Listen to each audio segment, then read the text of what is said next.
Welcome to New Money's first ever video explainer. I wanted to start doing some video explainers on some concepts in finance because I think it's an easier way to get into this. I know when I'm speaking to people about money, whether it's sustainable finance or bank accounts, I just see eyes glaze over because it can get really technical and really jargony. So I just want to give some really quick videos to show you that this isn't as terrifying as it sounds. To give you a bit of background, my name is Rebecca Jones. I've been a journalist for the past 10 years.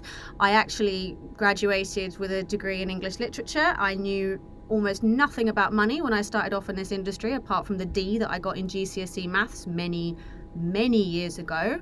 And within 6 months, I was able to understand how the bond markets work. So I can promise you that it is perfectly possible to understand money, and I'm going to help you to do it. So welcome to the first ever explainer, which is snappily entitled WTF is ESG. Now, ESG is a big buzzword in sustainable finance, ethical investment. It has lots of different labels, which you may have heard. Now, ESG stands for environmental, social, and governance, which doesn't sound like it means much, right? It's an investment approach, essentially. So investment managers, usually investment houses rather than actual individual managers, will decide that they're going to invest according to a certain set of principles.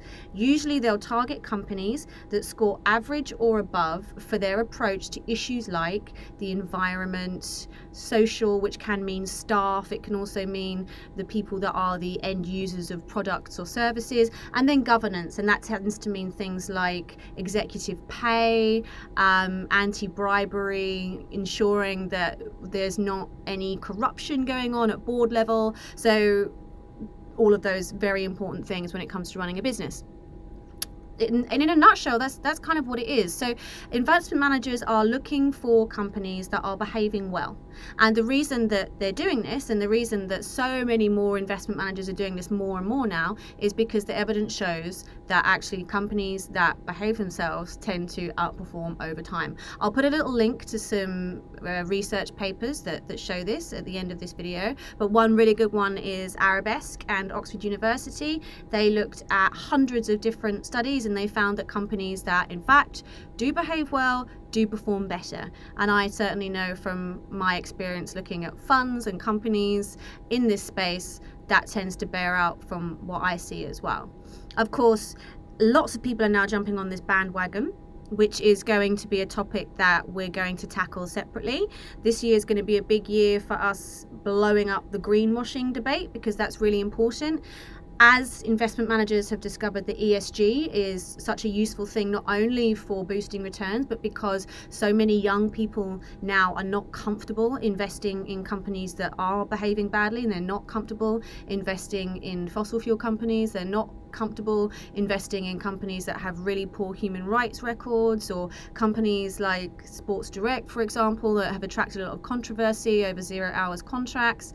So it's becoming a little bit of a PR spin for some providers now as well. So it's really important to be able to weed out the people that are really doing ESG and the people that are kind of just slapping it on a fun label. One really easy way to weed that out is to see whether or not the fund that has ESG on it, the investment fund that says ESG on it, is active or passive. And what that means is whether it's run by a human or whether it's run by an algorithm. Now, an algorithm will, as you would expect, not be able to really keep a close eye on these companies. So it will be set up with some initial criteria, and then those companies will just kind of automatically be tracked, and money will automatically go into them. And that's not the best way to really manage risk in this area. So always be quite wary of funds that are passive, so where there's not a human at the helm. They're going to cost a little bit more to have an active fund rather than a passive fund, but you can be surer that there's a little bit more oversight going on there. So that's WTF is ESG. I hope you've enjoyed our first explainer. If so, do give us a little bit of feedback on social media, and we look forward to the next one.